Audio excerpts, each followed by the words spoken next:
all animal species tend to evolve into an ecological niche and stabilize themselves there. Ants and termites have been at equilibrium for hundreds of millions of years. Our remote ancestors also were on a direct course toward that kind of dynamic equilibrium. We were evolving toward being fruit-eating, canopy-living, insectivorous primates with an advanced repertoire of pack signals, and this was apparently to be our evolutionary destiny. Were it not for the fact that sometime in the last 5 million years or so, the African continent, which was the site of our environmental proto-system, began to dry up. And the forests that had always been our arboreal home began to shrink. And what this spelled for our remote proto-hominid ancestors was nutritional pressure. There wasn't enough food. Our remote ancestors began descending from the canopy and exploring the new environment that the aridity was bringing into existence, a grassland environment, an environment of limited numbers of plant and animal species relative to the climax tropical rainforests that were in retreat. Now, the reason animals specialize their food supply is to avoid contact with mutagens in the environment. If you begin experimenting with foods and begin eating everything, you will produce more children with mutations. Some of these mutations will be positive, most will be lethal. When our remote ancestors came under nutritional pressure, they began expanding their diet. This was the moment when we became partially carnivorous, when we became omnivores. And had I more time, I would lay out many examples of specific plants, such as plants that contain birth control alkaloids and things like that, specific plants that would have impacted early human emergence.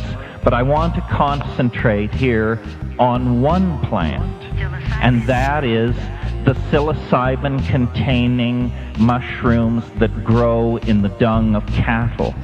Because I think that if we're looking for a missing link, it isn't a transitional skeleton, it isn't meddling by extraterrestrials, at least not of the overt 1,000-ton beryllium ship variety.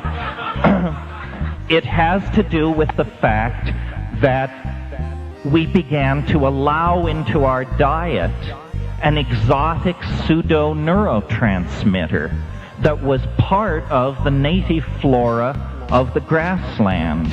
And I believe that, in the next 10 minutes, I can at least make it seem plausible to you that this mushroom was the triggering factor that moved us from being an advanced hominid, an advanced animal, to being, in fact, a conscious, self-reflecting, caring, thinking, dreaming, striving human being. And here is my answer to this riddle: where did human consciousness come from?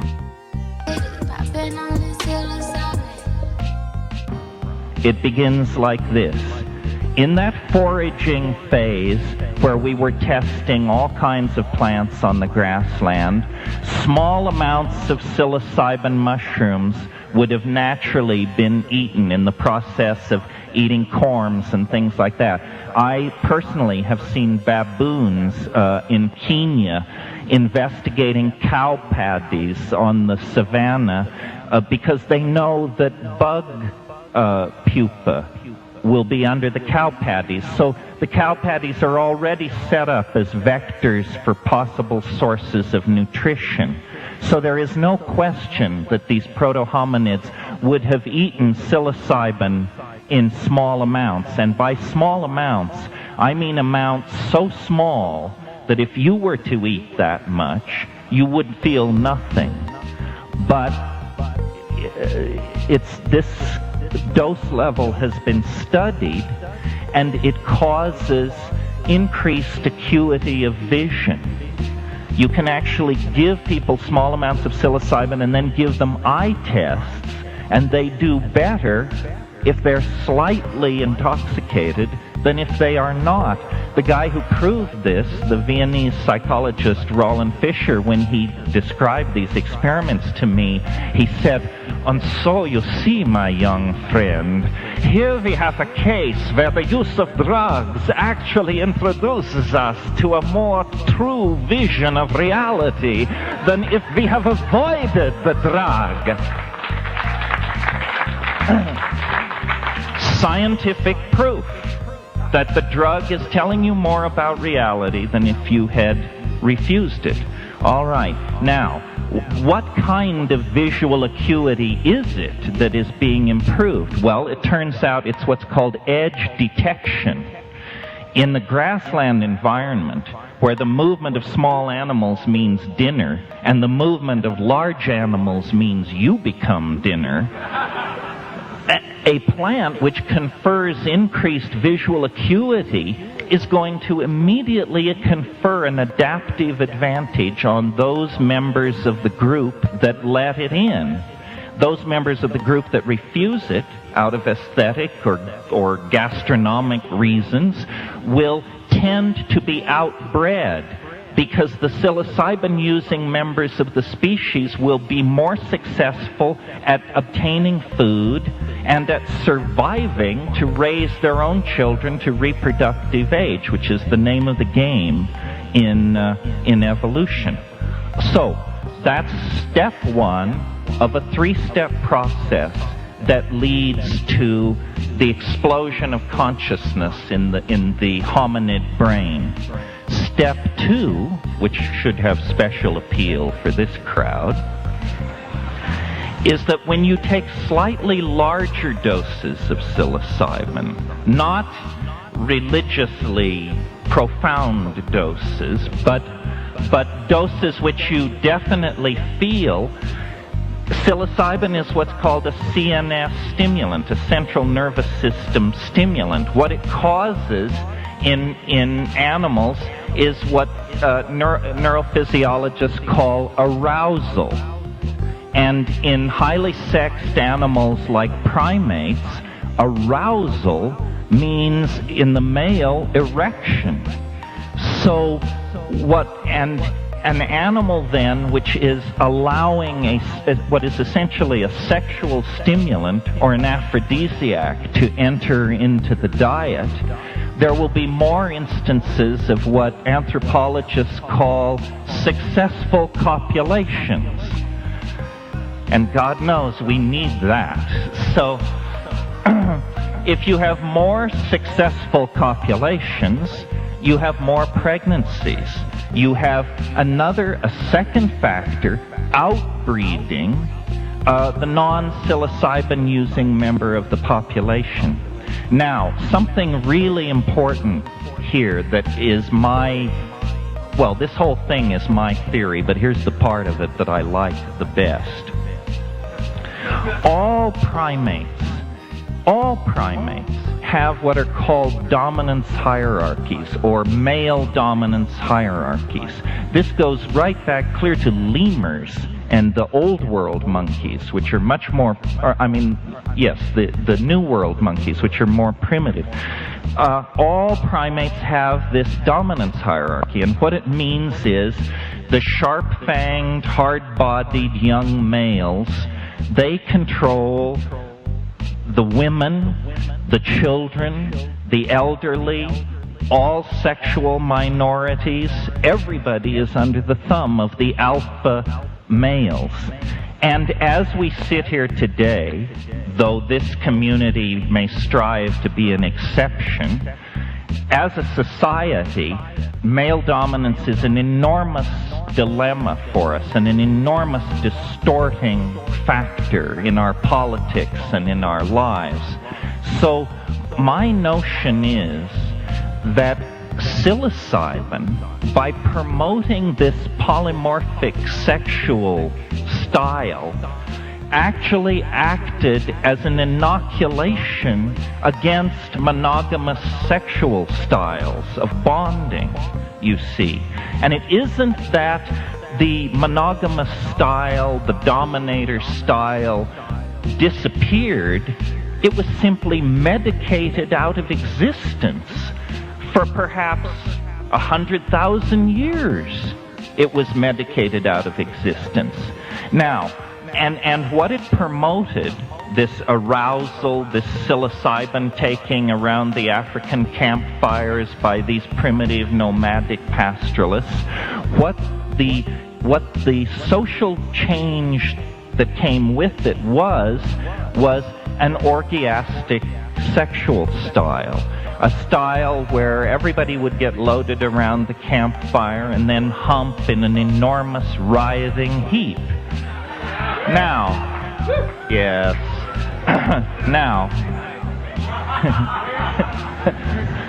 now, besides the fact that this is a great deal of fun, it has a very, very profound social effect, which is, in societies which allow orgy, men cannot trace lines of male paternity. Men cannot trace lines of male paternity. What does this mean? It means that men do not identify with children as property. It means that the men of that kind of a social group can only think in terms of our children. We, the group, our children. And it creates an immensely cohesive social glue that I believe held these societies together for millennia. And I believe that during this period of pharmacological suppression of male dominance, we became human beings. Theater, poetry, magic, art, altruism, dance, symbolic and cognitive activity of every sort was born in that window of opportunity when there was simultaneously a chemical suppression of male dominance and consequently an opening to Gaian intentionality, to the intent of the larger biological systems in which the human system was embedded. And a kind of paradise came into existence. There were actually two phases. One from about 40 to 30,000 years ago in the interglacial. And in that early phase, human beings, cattle, and mushrooms were sort of all swirling together there on the African grassland, in contact, but not yet a coherent triad. The second partnership paradise arose at the last glaciation, at the melt, during the last glacial melt, and lasted from about 20,000 years ago to perhaps as much as recently as 10,000 years ago. And it was in that later phase that the Magdalenian explosion occurred and the social forms were put in place that Hellenistic paganism was looking back at with a nostalgic and barely cognizable memory. There was an old memory of a kind of paganism that was old 5,000 years before Eleusis laid its cornerstone. I wrote a book called The Archaic Revival, in which I tried to say that the entire cultural impulse of the 20th century beginning with Freud and Jung discovering the unconscious, beginning with Picasso dragging back primitive West African masks to Paris and inserting them into his paintings, Dada, pataphysics, jazz, abstract expressionism, even phenomena like National Socialism. All of these various impulses in the 20th century, some positive, some negative, all have a common theme: archaism. Archaism, a nostalgia for a state before history. And as this tendency, this nostalgia, has been sorted out over the last 100 years by generations of scholars, beginning with, Freud and Jung and Blavatsky and Crowley, and then coming up through all the folklorists and deconstructionists. As this thing has been teased apart, it has become clearer and clearer that the paradigmatic figure in any archetypal revival is the maker of magic. The shaman, the wizard, the seeress, the person who is in control with invisible forces. And as I have lived my life and explored these things for a long time, I've come to the conclusion that the shaman, without the hallucinogenic plants, is well on the way to becoming priest or priestess, well on the way to being downloaded into a fixed canon, a moral vision, a societal religious structure, which is not what shamanism is about. It's about Discordian ecstasy. It's about the felt presence of immediate experience in the absence of theory. That's what it's about. So and then I want to go back to our little process. We've now covered step 1, better vision through mushroom taking leads to better diets and healthier children. Bigger doses lead to an end to monogamy, a dissolution of pair bonding, and a replacement of monogamous anxiety with polymorphic amorousness, or whatever you want to call it. Then, that's only the second step. The third step is when you double the polyamorous dose. And now, hunting is out of the question. And even fucking is out of the question, because you are nailed to the ground somewhere off at the edge of the firelight, wrestling with a mystery so profound, so bizarre, that even as we sit here with Husserl and Heidegger and Heisenberg and all these clowns under our belts, it is still absolutely mysterious, appalling, challenging, boundary dissolving, and unavoidably ecstatic. It is the living mystery, and I don't know how many of them there are in the world, but for my money there only has to be one to rescue the entire concept from, the dirty claws of the reductionists, the materialists, the Christers, the nothing butters, the merely this and the simply thaters.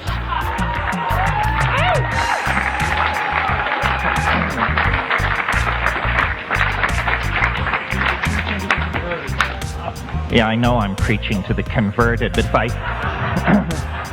if I preached to the unconverted, I'd be hung from the yardarm.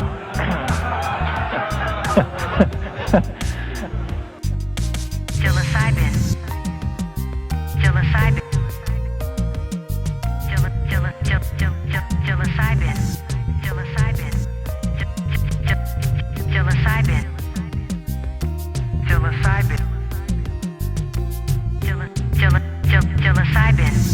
Psilocybin. Psilocybin. Psilocybin.